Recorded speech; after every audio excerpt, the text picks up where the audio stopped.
नमस्कार मेरे प्रिय मित्रों।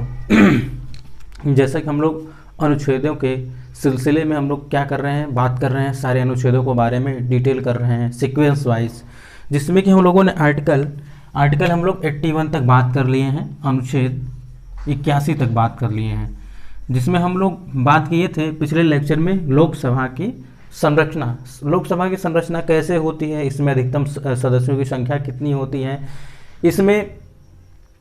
इसमें हम लोग ये भी बात किए थे कि जो आंग्ल भारतीय होते हैं ये कौन होते हैं, जो कि प्रायः नहीं बताया जाता, ढंग से नहीं बताया जाता है, आपको उलझा दिया जाता है। लेकिन मैंने बहुत ही आसान और सरल भाषा में आपको बताने का प्रयास किया है। यदि आप उस वीडियो को नहीं देखें तो आप पहले उस वीडियो को देखिए। ये क्या है, एक श्रृंखला है, तभी जाके आप समझेंगे। जैसा कि हम लोग संसद के बारे में पढ़ रहे हैं, अनुच्छेदों के सिलसिले में ही हम लोग संसद के बारे में पढ़ रहे हैं। जैसे कि राज्यसभा का गठन समझें, ठीक, और लोकसभा का गठन समझें। तो आज हम लोग ये समझेंगे कि जो प्रतिनिधित्व करते हैं, ये जो हमारे प्रतिनिधित्व जो करते हैं कि 10 लाख मिनिमम कितने, एक संसद सदस्य क्या करता है, एक संसद सदस्य मिनिमम 10 लाख सदस्यों जनता का क्या करता है, ये मिनिमम यहाँ पे शब्द इस्तेमाल हो रहा है, 10 लाख लोगों का क्या करता है, ये प्रतिनिधित्व करता है। अब आप ही बताइए, प्रत्येक 10 वर्ष में जनगणना होती है, तो 10 वर्ष के दरमियान यानी उस दौरान क्या जनसंख्या में वृद्धि नहीं हुई होगी, हुई होगी, ठीक, ऑफकोर्स हुई होगी और होती ही आ रही है। तो इसका तात्पर्य ये है कि ये जो संसद सदस्य थे 10 लाख पर, क्या अब इनकी संख्या को बढ़ानी चाहिए कि नहीं बढ़ानी चाहिए, तो बढ़ानी चाहिए।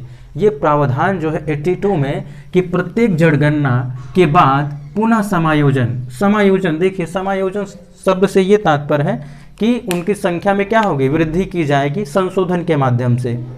संशोधन के माध्यम से क्या की जाएगी, उनकी जनसंख्या यानी इनकी जो संसद सदस्य संख्या है, इनकी संख्या में क्या की जाएगी, वृद्धि की जाएगी, बढ़ोतरी की जाएगी। चलिए हम लोग समझते हैं क्या है। प्रत्येक जनगणना के पश्चात जनसंख्या में क्या होती है, वृद्धि होती है, अवश्य ही होती है। अतः उसके अनुपात में सदस्यों की संख्या में क्या करनी चाहिए, वृद्धि करनी चाहिए। सन 1971 तक सदस्यों की संख्या में वृद्धि की गई। क्या की गई, 1971 तक क्या किया गया, इनकी संख्या में वृद्धि कर दी गई। परंतु 42वां संविधान संशोधन 1976 द्वारा संशोधन करके इनका समायोजन सन 2000 तक बढ़ा दिया गया। ठीक, अब क्या हुआ था ये कि पहले 1971 में इसे बढ़ाया गया, ठीक, फिर 1976 में एक संशोधन हुआ जो 42वां संविधान संशोधन है, फिर इसमें समायोजन किया गया। समायोजन का मतलब कि क्या किया गया, इसमें हेर फेर कर दिया गया, ठीक। परंतु 84वां 84th अमेंडमेंट जो था, ठीक, इसमें क्या किया गया, 2001 द्वारा सदस्यों में फिर समायोजन कर दिया गया। अतः अब कब किया जाएगा, 2026 यानी 2026 की जनगणना के पश्चात होगा। इसमें बस केवल आप इतना समझिएगा कि ये जो संशोधन हुए हैं इसको आप याद रखिएगा कि 42वां संविधान संशोधन पहली बार हुआ था, ठीक, कब हुआ था, 1976 में हुआ था। फिर 84वां संविधान संशोधन हुआ था 2001 में, सॉरी। फिर उसके बाद क्या होगा, जब जनगणना होगा 2026 का यानी 2026 में, तब क्या किया जाएगा, उसकी जनसंख्या जो आएगी उसके अकॉर्डिंग ही क्या किया जाएगा, संसद के सदस्यों की संख्या को बढ़ाया जाएगा।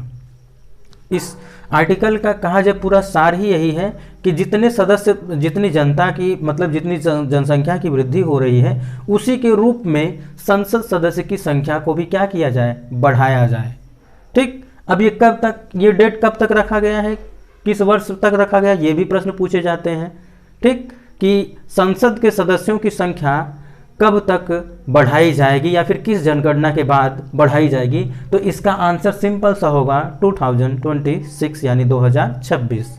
तो आज आर्टिकल हम लोगों ने क्या समझा है कि जो भी जनगणना होगी 10 वर्ष में होती रहती है, हर 10 वर्ष में जनगणना होती है। जनगणना होने के बाद जो जनसंख्या में वृद्धि होती है उसी के हिसाब से ही, उसी के अनुसार ही संसद के सदस्यों की संख्या में क्या किया जाएगा, वृद्धि किया जाएगा। समायोजन ये शब्द इस्तेमाल किया जाता है, लेकिन आप सिंपल में समझिएगा कि इसमें क्या कर दी जाती है, बढ़ोतरी कर दी जाती है, क्योंकि जनसंख्या बढ़ती ही जा रही, कम नहीं हो रही है। तो जब बढ़ती जाएगी तो इनके प्रतिनिधित्वों की संख्या क्या हो जाएगी, इनके जो प्रतिनिधित्व है। अब ये 10 लाख थे, तो 10 लाख से अब ये इतने टाइम कितने हो गए हैं, लगभग 130 करोड़, लगभग अप्रॉक्स। ठीक, तो अब पहले क्या था, पहले 100 करोड़ था, उससे पहले और कम था, 10 ही लाख था, बहुत पहले की बात अगर किया जाए। ठीक, फिर उसके बाद ऐसे बढ़ते बढ़ते जब इनकी संख्या, जनसंख्या की, जैसे जैसे जनसंख्या में वृद्धि होगी, उसी रूप में संसद सदस्य की संख्या में भी क्या हो जाएगी, इनकी संख्या में क्या हो जाएगी, वृद्धि हो जाएगी। बस इसे बस केवल इतना समझिएगा। ठीक, हम लोग आर्टिकल के सीरीज में बात कर रहे हैं, तो इसलिए हम लोग एक एक आर्टिकल को समझते हुए चलेंगे, और जहाँ जहाँ इंपॉर्टेंट फैक्ट लगेगा वो मैं आपको खुद ही बताता रहूँगा। आप इसको ध्यान दीजिए और इस पर ज़्यादा फोकस करिए। जैसे यहाँ पर क्या है, यहाँ पे क्या है 2026, ये जो कंटेंट है ये इम्पॉर्टेंट है। इसमें जो संशोधन हुए हैं, जो अमेंडमेंट हुए हैं, ये इम्पॉर्टेंट है। और इसका सार ही यही है कि जनगणना जब होगी 10 वर्ष, प्रत्येक 10 वर्ष के बाद होती है, जो जनसंख्या में वृद्धि होगी उसी के अनुसार ही संसद के सदस्य की संख्या में भी या सीटों में भी क्या हो जाएगी, वृद्धि हो जाएगी। तो मित्रों, आज के लिए बस इतना ही। हम लोग आगे बात करते हैं आर्टिकल 83 यानी अनुच्छेद 83 के बारे में। तब तक के लिए नमस्कार।